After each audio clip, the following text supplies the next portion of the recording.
Pada video pembelajaran kali ini, kita akan belajar terkait dengan identity dan akses manajemen.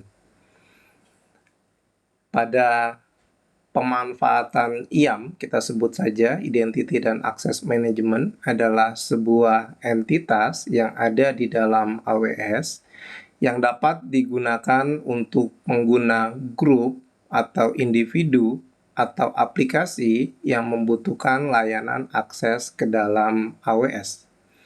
Setiap IAM ini akan memiliki kredensial yang unik ya, seperti nama pengguna, password ataupun juga akses key seperti key ID dan juga secret access yang berbeda-beda ya, satu dengan yang lainnya, yang digunakan untuk melakukan autentikasi dan otorisasi ke dalam resource AWS. Tentu saja pemanfaatan IAM user merupakan kontrol akses yang terpisah ya, antara satu user dengan user yang lain, mempunyai kebijakan yang berbeda-beda. Kemudian nanti akan memiliki job masing-masing, kemudian kredensial dipastikan aman. Kita juga dapat melakukan pelacakan aktivitas terhadap user dengan menggunakan layanan seperti CloudTrail. Jadi kita tahu bahwa setiap user melakukan aktivitas apa dan eksekusinya apa itu bisa ketahuan. Dan yang menarik di IAM user pun juga dapat terintegrasi dengan grup ya, jadi tidak hanya sekedar user saja. Berikut kita akan demokan bagaimana cara IAM user tersebut bekerja. Nah, kalau kita lihat bahwa IAM user CloudFront firewall itu termasuk layanan yang bersifat global. By default, kalau kita lihat di sini, kalau seandainya kita memilih sebuah layanan di situ, nanti dia akan basisnya ke regional ya. Tapi kalau kita pilih IAM, maka nanti basisnya adalah yang bersifat global. Nah, ini kita lihat global ya. Jadi dia mau dimanapun berada, akses dari user ataupun grup itu bisa dilakukan dari mana saja. Nah, ini kita lihat bahwa di akun root, nah untuk mendemokan ini, bias kita harus mempunyai akun root ya. Jadi kita lihat bahwa user grupnya 0 dan usernya juga 0. Sementara role yang sudah dibuat oleh AWS dan polisinya sebanyak 25 dan 14. Nah, untuk tahap pertama, kita akan membuat terlebih dahulu user terlebih dahulu sebelum kita membuat grupnya. Nah, kita create user terlebih dahulu. Nah, ini kita usernya misalkan kita buat user value 1 gitu ya. Nah, kemudian kita akses di sini apakah kita mau membuat user baru gitu ya. Nanti secara manual, apakah passwordnya kita secara otomatis atau mau kita custom, silakan di sini. Misalkan nama passwordnya adalah atau auto generate saja ya, jadi nanti passwordnya langsung otomatis. Nah, kemudian setiap user yang baru login diharapkan harus membuat password yang unik masing-masing ya. Jadi ini wajib harus ada. Tapi kalau seandainya tidak mau, ingin semua passwordnya di handle juga bisa di unchecklist. Nah, ini kita pastikan bahwa dia harus membuat user baru setelah passwordnya di auto generate oleh mesin. Ya, oke, kita buat di user value 1. Oke, kita sudah berhasil. Nah, kemudian kita bisa membuat juga ya permissionnya seperti apa gitu dari user tersebut. Atau jangan melekat kepada user, tapi nanti kita melekatnya ke sebuah grup. Nah, untuk tahap awal kita next lebih dulu aja bahwa user tersebut masih belum memiliki policy masing-masing. Oke, kita sudah berhasil membuat user value dengan password auto generate. Passwordnya ini kita copy saja terlebih dahulu. Oke, password. Oke, kemudian return to the list, kita akan membuat username baru lagi untuk user value 2. User value 2. Oke, kita provide. kita create M user, kemudian ini kita next juga. Nah, tadi ini juga sama, nanti kita akan berdasarkan grup. Jadi kalau dengan membuat grup ini akan menjadi lebih mudah ya, apakah nanti grup admin, apakah grup HRD, purchasing, dan lain sebagainya. Jadi nggak melekat pendekatan ini kepada masing-masing user ya. Nah, ini sudah ada passwordnya juga, kita copy dulu untuk nanti mempermudahkan kita.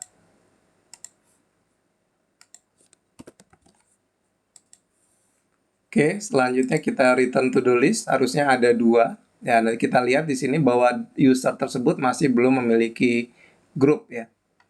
Atau kita buat lagi deh, user value 3.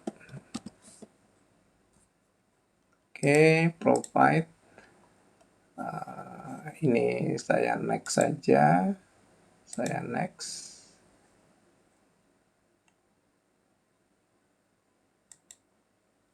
Oke, passwordnya biarkan saja.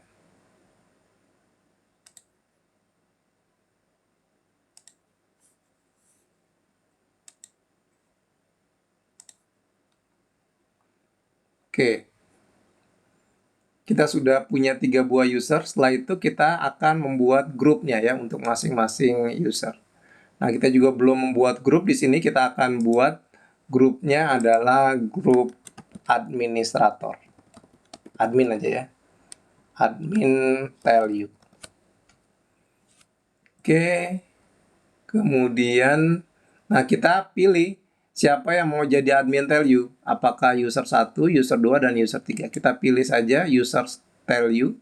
Kemudian, permissionnya, policy-nya kita harus tentukan di sini ya. Tapi walaupun admin tell you, kita kasih saja hanya dia dapat mengakses read only EC2. Coba EC2. Nah, ini ya, dia hanya mampu membaca EC2-nya aja ya, tapi dia nggak bisa write. Atau mau full access bisa. Oke, kita buat full access saja supaya dia bisa membuat EC2 instannya ya. Oke, ini kita tinggal create group. Nah, jadi admin tell you hanya bisa membuat layanan EC2, tapi untuk S3 dan lain database dan lain sebagainya dia tidak bisa. Nah, kita tinggal buat lagi, misalkan ini untuk admin DB untuk database. Kita buat untuk user 1 dengan user 2 dengan user 3. Nah, misalkan di sini kita berikan akses untuk RDS full access ya. Jadi kalau tadi user 1 untuk isi itu instan, sementara user 2 grupnya adalah untuk database.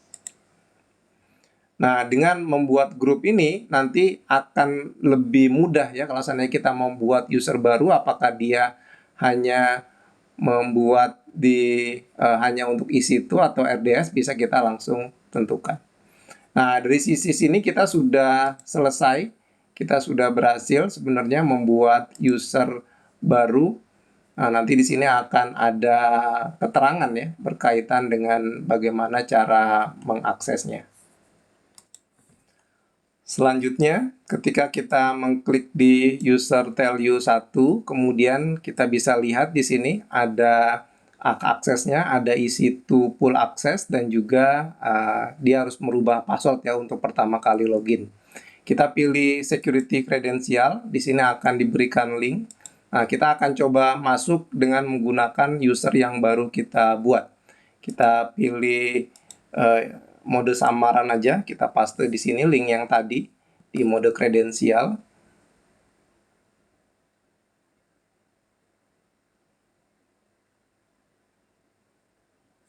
Oke, kemudian kita masukkan user tell you 1, kemudian passwordnya yang tadi kita miliki. Ini saya paste saja, ini usernya, kemudian sign in. Nah, nanti harusnya akan meminta password yang baru ya. Password yang barunya, misalkan ini saya paste aja. Oke. Nah ya, jadi itu adalah teknik ketika kita membuat user baru. Nah, nanti di sini kita akan lihat bahwa user satu ini, tell satu ini tadi hanya bisa untuk membuat EC2 instance saja ya. Jadi selebihnya dia tidak memiliki kewenangan untuk hal tersebut. Di sini sudah terlihat ya bahwa ada beberapa, karena ini sebagai, nah ini cirinya dia sebagai user tell you1 ya, jadi yang aksesnya ke sini.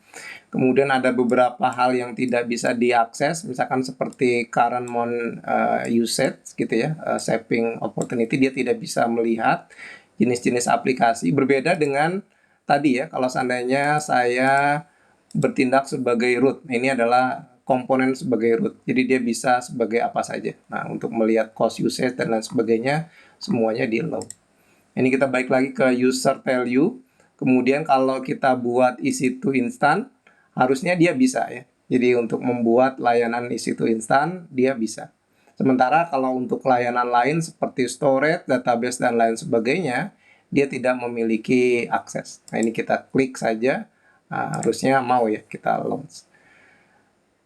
Demikian untuk demo pada security IAM ini, Identity dan Access Management. Terima kasih.